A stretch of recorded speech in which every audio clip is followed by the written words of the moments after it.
Hello, this is Cameron, and I'm doing a podcast on the Battle of Antietam. Pardon for my voice. I recently got getting over a cold, and this project is a podcast. So, firstly, we start with some of the amazing artwork I've done to really grasp the image of how this battle went. Strategically, the Union won this battle, though they had more casualties than everything else. I will dive into that later. The Confederates lost in the Union's eyes, and pretty much everyone else. Okay, we're just gonna go for it. So the Battle of Antietam was a battle during the Civil War. The Civil War took place between the years 1861 and 1865. In relative position to the rest of the war, it took place towards the beginning of the war. The exact date the battle took place was September 17th, 1862, in Washington County, Maryland. Some of the key players for the Union were the General George B. McClellan. On the Confederate side, it was Robert E. Lee.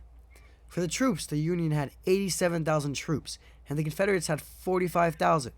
That's a whopping 2-to-1 advantage for the Union. Casualties-wise, there were more Union casualties, surprisingly, at around 12,401, and the Confederates had 10,316. Though, some might say that the Confederates were hurt more due to their lackluster numbers to begin with during the war. Following with a chronological sequence of events, on the day September 11th through the 13th, both sides of the war set up camps, and particularly for the Union side, prepared for a defense. On September 14th, the Union leaders decided it was time to launch an attack. Once the army finally arrived to the place they wanted to attack the Confederates, it was too dark and they camped for the night. General McClellan was also under the impression that the Confederates had an army around 20,000 more than their own, at around 100,000, when in reality they only had an army of around 45,000. The day of September 15th, General Lee instructed one of his assistant generals to use a left flank against the Union. General McClellan received this information and sends one of his assistant generals to intercept the incoming offense.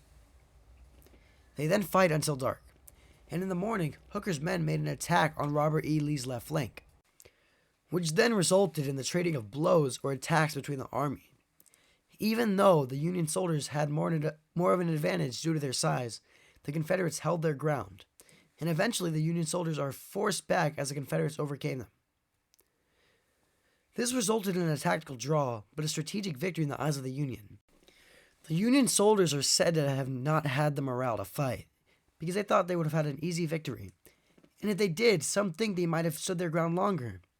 There was a great deal of fighting and very high casualties, and one reason this battle is considered one of the bloodiest in the war is because they were all American troops, all 20,000 of the casualties. And if I could change something, I would change McClellan's fear of the size of the Confederate army, because they frankly had half the size he thought. And the rebels would have therefore had one less day to prepare for the battle and might have advanced the Union's position in the war. The true outcome is that both sides recuperated their wounded men, and then the Union soldiers went after Lee, which resulted in another battle. In the nature of a podcast, all things have to end eventually. There may be more episodes.